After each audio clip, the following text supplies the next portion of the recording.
नमस्कार। आज पूरे सोशल मीडिया पर हिमाचल की एक बात बड़ी छाई रही और वो ये छाई रही कि हिमाचल प्रदेश के पुलिस महानिदेशक और एसपी कांगड़ा अपने पद से हटा दिए गए। और मैं ये चीज़ कह रहा हूँ कि देखिए ये सिर्फ़ हाई कोर्ट ने ऑर्डर ज़रूर दिए गए हैं कि जब तक ये 2 पुलिस अधिकारी अपने पद पर रहेंगे, तब तक फेयर इन्वेस्टिगेशन नहीं हो सकती है। और इनको तुरंत कहीं न कहीं होम सेक्रेटरी को ये लिखा गया है कि इनको शिफ्ट किया जाए। और आज एक बात बड़ी एक हमारे लिए सीख की है, तमाम एडमिनिस्ट्रेटिव ऑफिसर्स हिमाचल प्रदेश और तमाम वो सरकारी अधिकारियों के लिए एक संदेश ज़रूर है कि जब भी जॉब रिस्पॉन्सिबिलिटी की बात आती है, तब रैंक नहीं देखा जाता। क्योंकि देखिए एक चीज़ बहुत है, हम में से कई लोग ऐसे हैं, जब भी पुलिस के पास हम जाते हैं, तो ये चीज़ देखने को आई है कि पुलिस कभी भी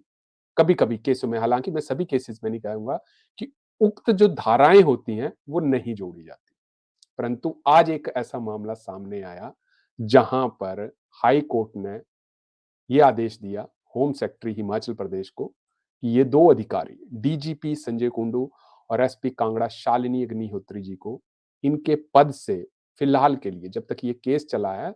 उतनी देर के लिए इनको कहीं और शिफ्ट किया जाए। ये हाई कोर्ट ने कहा। और ये मामला क्या था?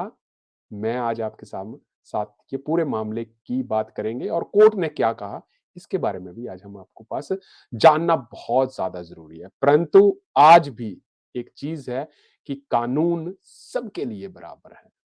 वो एक अलग बात है कि कानून तक हम कितना पहुँच पाते हैं, क्योंकि देखिए, हम चाहे डिस्ट्रिक्ट कोर्ट की बात करें, हाई कोर्ट की बात करें, सुप्रीम कोर्ट की बात करें, यहाँ पर लोगों का काफ़ी ज़्यादा पैसा भी खर्च होता है और हम उतने लेवल तक पहुँच भी नहीं पाते। परंतु वो एक सीख ज़रूर यहाँ पर मिली है कि जब भी जॉब रिस्पॉन्सिबिलिटी की बात आती है, तब अधिकारी को उसका रैंक नहीं देखना चाहिए, अपनी जॉब रिस्पॉन्सिबिलिटी के प्रति जो है, कर्तव्य निष्ठा जो है, वो देखनी चाहिए।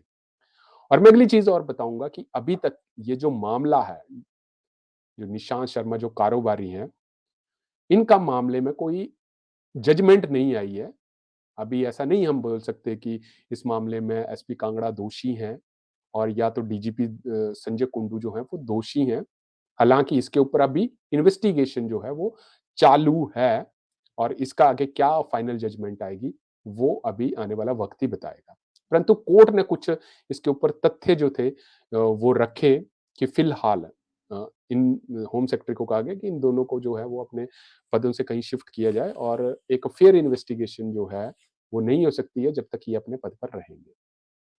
और मैं आपको बता दूँ कि ये मामला क्या था, ये मामला हम भी पहले काफ़ी ज़्यादा लाइटली लेते रहे इस मामले को और जब सुखविंदर सिंह सुक्खू जी जब बीमार थे, उनके बाद आए तो उन्होंने भी ये चीज़ कही कि देखिए अभी ये कोर्ट का मैटर है और ऐसे तो कोई भी किसी के ऊपर आरोप लगा सकता है और हम भी इसी सोच में थे कि कोई भी किसी के ऊपर आरोप लगा दिया या मेरे पर लगा दिया, पुलिस महानिदेशक पर लगा दिया और हम यही सोच रहे थे कि हो सकता है कि ये एक छोटी-सी बात हो और छोटी-सी बात के ऊपर उन्होंने कोई मेल करी हो, सीसीपी करके मेल कर दी हो और शायद डीजीपी साहब को वो अपनी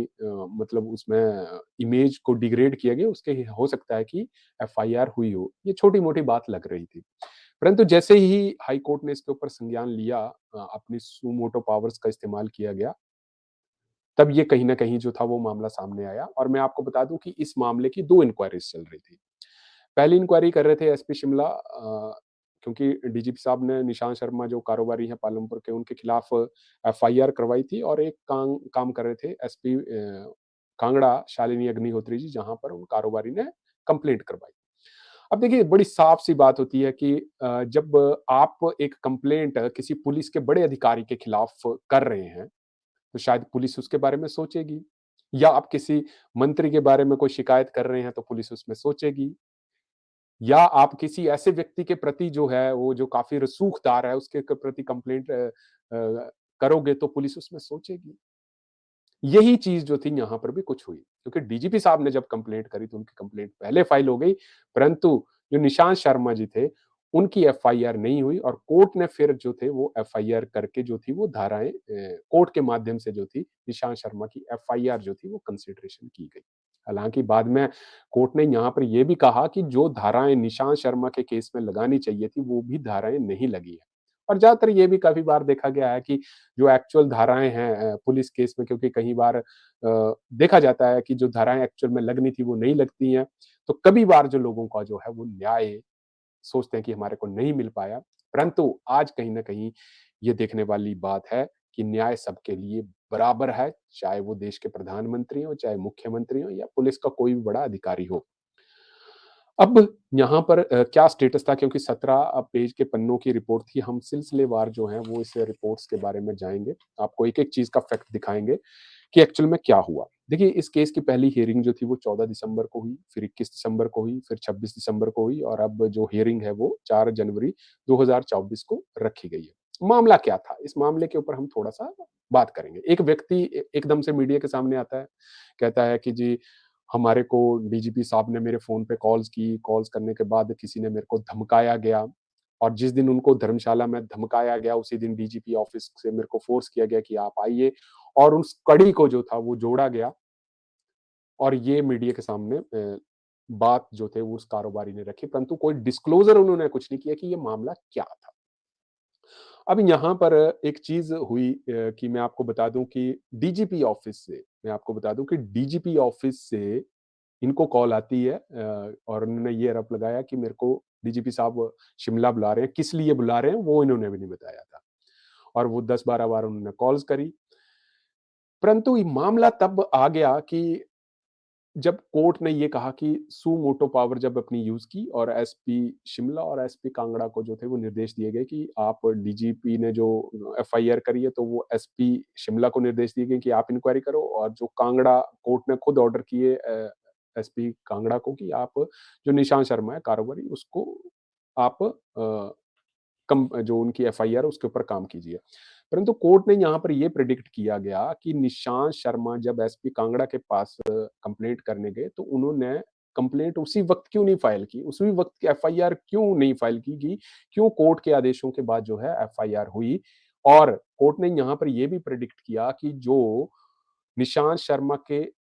एसपी डीजीपी के खिलाफ जो थी वो कंप्लेंट्स जानी चाहिए थी। मतलब जिन-जिन धाराओं में केस लगना चाहिए था,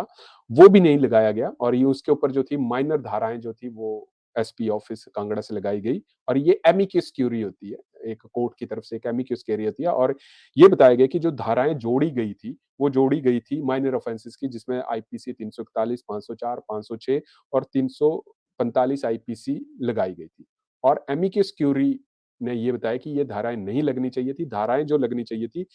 327, 347, 323, 506, 352 और 120 बी कॉन्स्पिरेसी इसके लिए। तो यहाँ पर ये भी चीज़ आया और यहाँ पर देखिए एसपी शिमला ने ये भी कहा गया, एसपी शिमला की तरफ से जो उनकी स्टेटस रिपोर्ट में कहा गया कि इस मामले की फिर जानकारी मतलब रिपोर्ट तब तक नहीं बन सकती जब तक इन दोनों अधिकारियों को अपने पद से नहीं हटाया जाता। ये आपके पास रिस्पोंडेंट नंबर आपके पास जिसको हम बोलते हैं 3 कोर्ट के अपने 17 पेज की पन्नों की रिपोर्ट है, उसमें ये कहा गया एसपी शिमला के द्वारा कि इनको हटाया जाए ताकि इसकी जो थी वो फेयर इंक्वायरी की जाए। अब यहाँ पर ये चीज़ कोर्ट ने होम सेक्रेटरी को ऑर्डर दे दिए।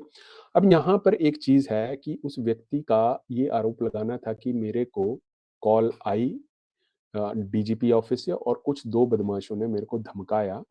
अब जब एसपी शिमला ने इसकी चीज़ की इंक्वायरी करी और जो कॉल डिटेल्स निकाली गई, तो उसमें जो था वो साफ दिखाया गया कि डीजीपी ऑफिस से कॉल गई थी और उनको जो था अब किस मैटर पे धमकाया गया था क्योंकि ये मामला जो है अभी प्रिलिमिनरी अंडर इन्वेस्टिगेशन है, किस मामले को लेकर है, वो अभी तय होना बाकी है। परंतु इस केस में एक और चीज़ यहाँ पे सामने आती है कि जब एसपी शिमला ने इंक्वायरी करी और इंक्वायरी के लिए आपके पास एसएचओ पालमपुर और डीएसपी पालमपुर के जो थे वो बयान लिए गए, तो उन्होंने ये कहा गया कि डीजीपी के आदेशों के बाद जो कारोबारी निशांत शर्मा है, उसके होटल के ऊपर जो था वो सर्विलांस लगाया गया था। और जो डीजीपी ऑफिस से कॉल गई या डीजीपी के द्वारा कॉल गई ये निशांत शर्मा को जो कारोबारी थे, वो अभी की बात नहीं है, ये काफ़ी महीनों से जो थी वो बात इनके बीच में होती रहती थी। और इन्होंने यहाँ पर ये भी कहा गया जो सीडीआर जो कॉल डिटेल्स रेट निकाली जाती है, उसमें ये बताया गया कि जो बातें हुई वो सितंबर, अक्टूबर, नवंबर में भी हुई और 25 अक्टूबर 2023 को सबसे ज़्यादा देर जो बात है 256 सेकंड की बात हुई डीजीपी और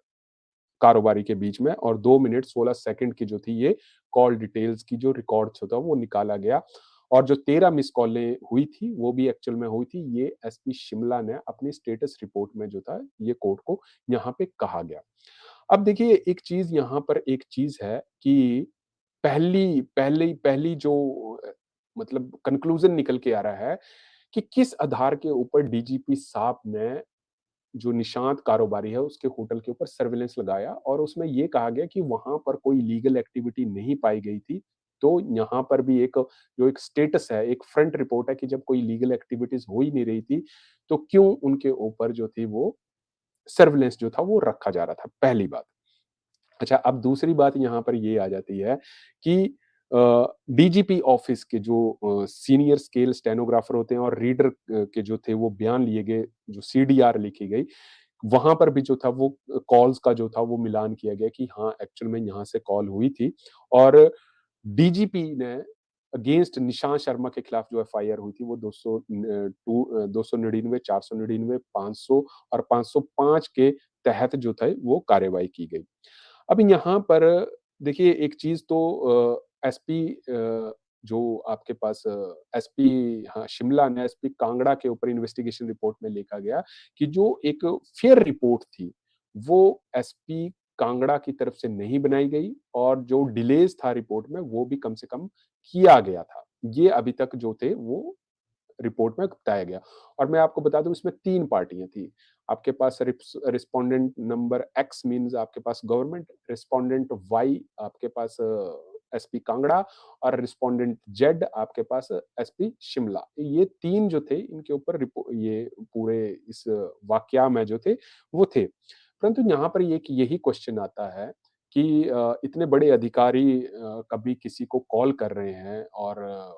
12-12, 13-13 बार मिस्ड कॉल्स आपके पास आ रही हैं, तो ये कहीं न कहीं संशय में जाता है और यहाँ पर कॉल डिटेल जो इन्वेस्टिगेशन रिपोर्ट में लिखी गई है कि निशांत शर्मा जो कारोबारी थे, उन्होंने ये भी चीज़ कही थी कि उनके ऊपर जो है वो गुड़गाँव में भी हमला हुआ और कॉल डिटेल रेट्स में ये भी देखा गया है कि डीजीपी ऑफिस से गुड़गाँव में भी जो थी, वो कॉलें होती थी। हालाँकि वो कुछ प्रॉपर्टी का जो था वो लेन-देन था। अब यहाँ पर सवाल जो हैं काफ़ी ज़्यादा घूम रहे हैं कि डीजीपी साहब का 2 पार्टियों के बीच में प्रॉपर्टी के मामले को लेकर ऐसा अपना क्या इंडिविजुअल इंटरेस्ट हो सकता है। हालाँकि देखिए मैटर जो है वो अंडर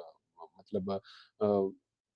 अभी कोर्ट ने कोई फाइनल डिसीजन नहीं किया है, परंतु यहाँ पर एक चीज़ कही गई है कि कोर्ट ने क्या कहा, देखिए आप सुनिएगा ध्यान से, however the court was categorically clear in saying they were not expressing any opinion on the merits of the claims of the parties as the investigation is still not complete। साफ-साफ कहा गया है कि इन्वेस्टिगेशन जो है वो still complete नहीं की गई है but in the interest of justice and to the ensure fairness of the investigation and also keeping in mind the principle that justice must not only before but must also be seen to be done. देखिए अभी court की तरफ से है कि अभी ऐसे कुछ जो है वो अभी केस की जो है वो सुनवाई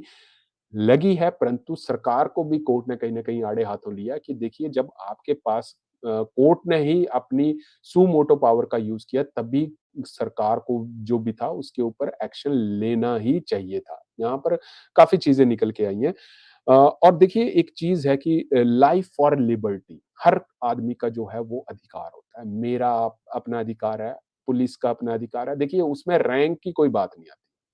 जब आप किसी अधिकारी के खिलाफ कंप्लेंट लेके आ जाते हैं, तो लाइफ और लिबर्टी मतलब हर आदमी की है और ये ज़्यादातर देखा गया है कि इन्फ्लुएंसेस में ज़्यादातर कभी-कभी अधिकारी आ जाते हैं। अब गुड़िया कांड में क्या हुआ था? आपको पता है कि एसआईटी बनी, एसआईटी के बाद आपके पास सीबीआई आई। अब वो चीज़ें फँसती गई, उसमें काफ़ी अधिकारी लपेटे में आ गए और लपेटे आने के बाद फिर वो उनको भुगतना पड़ा इस चीज़ के ऊपर क्योंकि देखिए वो बहुत बड़ा मैटर था। तो ये कहीं न कहीं सीख जो है वो तमाम लोगों के लिए है, सरकारी अधिकारी, प्राइवेट अधिकारी है कि जब भी जॉब रिस्पॉन्सिबिलिटी की बात आती है, तब अपनी जॉब रिस्पॉन्सिबिलिटी को आप सिर्फ रैंक के हिसाब से कंपैरेटिवली ना करें। आपके लिए एक आदमी भी बिल्कुल वही एक वेटेज रखता है और एक बड़ा कारोबारी या मुख्यमंत्री या प्रधानमंत्री सबके लिए आपको बराबर है। इससे कहीं न कहीं देखिए इमेज के ऊपर टार्निश ज़रूर लग जाता है। आपके पास मतलब कोई भी अधिकारी है इसमें ये लग जाता है कि देखिए रिपोर्ट्स में ये कह रहे हैं। अगर आप यहाँ पे ये देखिए कि अगर एसपी शिमला इसके ऊपर फेयर इन्वेस्टिगेशन नहीं करते और एसपी कांगड़ा ने जो डिलेज़ यहाँ पे बताया गया, तो शायद ये बात निकल कर ही नहीं आती। परंतु हो सकता है कि इसके ऊपर एसपी शिमला जो है वो रिवर्स भी इंक्वायरी कर सके। परंतु देखिए ये चीज़ नहीं होनी चाहिए थी। अब मामले इसके ऊपर बहुत निकल कर आ रहे हैं। अब ये तो आने वाला वक़्त ही बताएगा कि अगली सुनवाई जो है इस केस की 28 तारीख को रखी गई है और ये अपने आप में एक बहुत बड़ी बात है और हम यही चाहेंगे कि जो गलत है उसको गलत साबित किया जाए और जो सही है वो सही अपने स्थान पे रखा जाए और अगर ऐसी बात है तो इसके ऊपर तो अब देखिए कोर्ट का मैटर है, इसके ऊपर हम ज़्यादा नहीं कह सकते हैं। अभी इन्वेस्टिगेशन रिपोर्ट्स यहाँ पर यही कह रही है। हर आदमी के पास जो है अपने-अपने अधिकार हैं, क्योंकि देखिए हो सकता है कि जो इन्वेस्टिगेशन रिपोर्ट है वो भी गलत हो सकती है, परंतु उस गलत रिपोर्ट को साबित करने के लिए चैलेंजेस होना बहुत ज़्यादा ज़रूरी है। अब देखिए अधिकारी तो अपनी-अपनी रिपोर्ट पेश कर रहे हैं, एसपी कांगड़ा अपनी रिपोर्ट पेश कर रही है, एसपी शिमला अपनी रिपोर्ट पेश कर रही है। तो अब उनकी रिपो एसपी शिमला ने ये चीज़ें जो रिपोर्ट है, अब उनकी रिपोर्ट को गलत साबित करने के लिए चैलेंजेस तो आएँगे ही आएँगे, क्योंकि मैटर जो है अभी अंडर जुडिशरी है, इसके ऊपर अभी कोई फैसला नहीं दिया जाता है। ये सिर्फ़ रिपोर्ट्स के हिसाब से बताया जाता है, क्योंकि देखिए बात यहाँ पर यही है कि जहाँ तक एसपी कांगड़ा की बात करें, शालिनी अग्निहोत्री की शी इज़ अ वेरी मतलब गुड ऑफिसर ऑफिसर और जब भी उनके पास इवन हम भी पर्सनली काफ़ी बार उनसे मिले हैं, तो वो एक काफ़ी फेयर चीज़ें जो थी वो हमेशा रखते थे और हर एक चीज़ को समझते हैं। क्योंकि देखिए एसपी रैंक्स के अधिकारी हैं तो ऑब्वियसली सीधी-सी बात है कि वो हर एक चीज़ को जो है पहलू को एडमिनिस्ट्रेटिव अफ़सर हैं उनको काफ़ी जो है एक कोर्ट्स के जो रूल्स एंड रेगुलेशंस पता हैं। तो डीजीपी साहब भी काफ़ी हिमाचल में काफ़ी इन्होंने काफ़ी देखिए गैंगस्टर्स और काफ़ी जो नशे के व्यापारी थे उनको भी पकड़ा। हाँ, छोटे हो सकता है कि कुछ बात हुई हो उनके बीच में अब इस रिपोर्ट्स को कैसे वो चैलेंजेस करते हैं ये तो आने वाली अगली सुनवाई में ही पता लगेगा। परंतु देखने वाली बात होगी कि सरकार इस मुद्दे के ऊपर कैसे आगे की ओर बढ़ती है। तब तक आप जुड़े रहिए हरीश वर्मा के साथ हिमाचल फास्ट एक्सप्रेस के